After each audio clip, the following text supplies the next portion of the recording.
In this video, we will look at some of the visualization tools EZOpt offers, as well as how to generate the Pareto Front of a two-objective optimization case.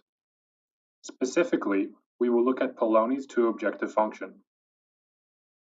To set up the function, we will break up the problem into two input variable nodes, x and y, four calculator nodes, which will calculate constants a1 and a2, and functions b1 and b2, and two objective nodes, which will calculate functions f1 and f2, and let EZOpt know we are trying to minimize these.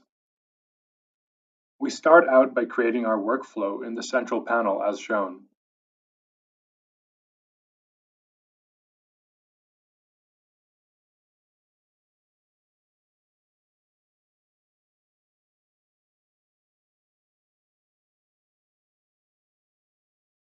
The two input variable nodes are connected to the calculators b1 and b2, and to the objective node f2.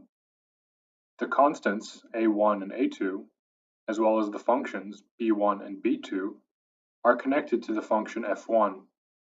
We can now edit each individual node according to the function definition.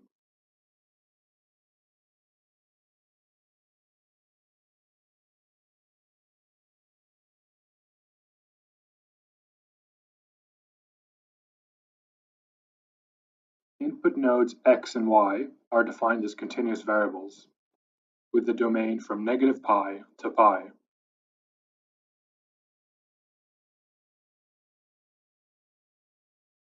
a1 and a2 are constants and are defined according to the functions, as shown on the screen. b1 and b2 are functions of x and y, as shown.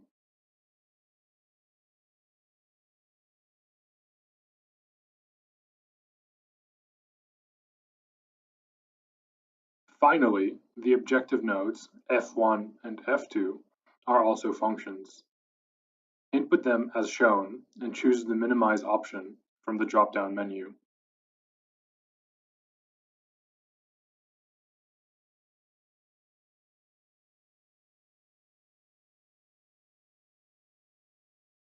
The workflow is now set up.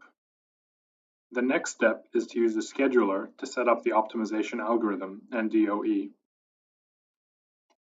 Click the Scheduler button and choose the Scheduler tab. In this example, we will use the NSGA2 algorithm. Input the algorithm options shown and click on the DOE tab.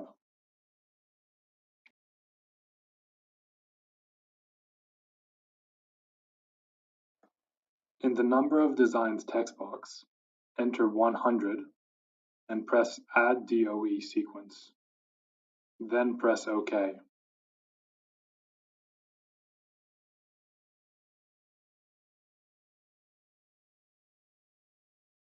Click the Run button and choose the desired folder.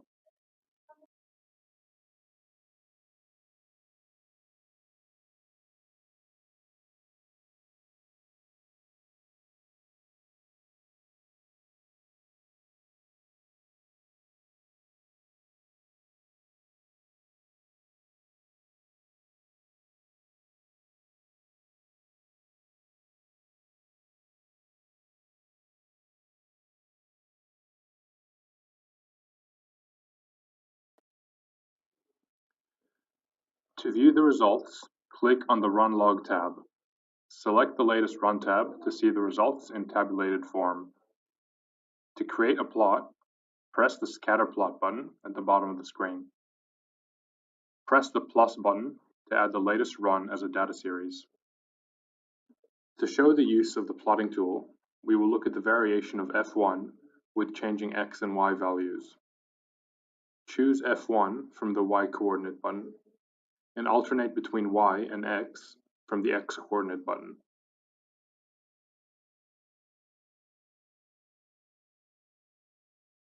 We can see the data from these plots at the same time by choosing a 3D plot from the Scatter Plot Type drop-down menu. Choose x and y for the x and y axes, and f1 on the z-axis. The plot generated can be rotated using the left mouse button. The size of each data point can be changed using the marker size text box. Zooming in and out can be done with the scroll wheel. Individual points can also be selected and examined. Double-clicking on a data point will show you the data related to the point in the run log. Additional information can be overlaid onto the scatterplot using the color map tool, which allows you to color data points based on values from the optimization.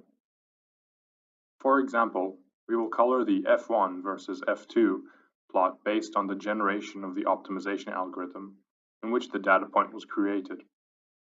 In the Data Series panel, select a 2D plot and set F1 and F2 to the X and Y axes respectively.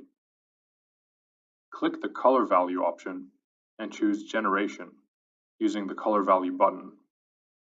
The plot should now appear to be randomly colored.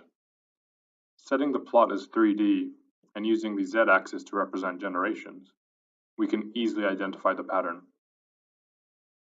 Set the color mapping variable to Y to see the distribution of Y values along the data points. Looking at the color map panel, we can see that higher Y values are located in the higher range of F2 and in the lower range of F1. We can simplify the color map by reducing the segment number as shown.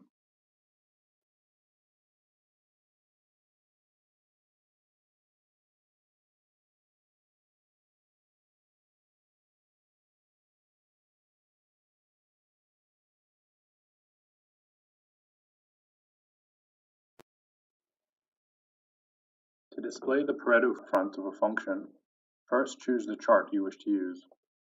For this example, we will use a 2D scatter plot of F1 versus F2. Tick the Show Pareto Front checkbox. A selection panel will appear. Click the checkboxes next to F1 and F2. Repeated clicks are used to alternate between maximizing and minimizing the variable.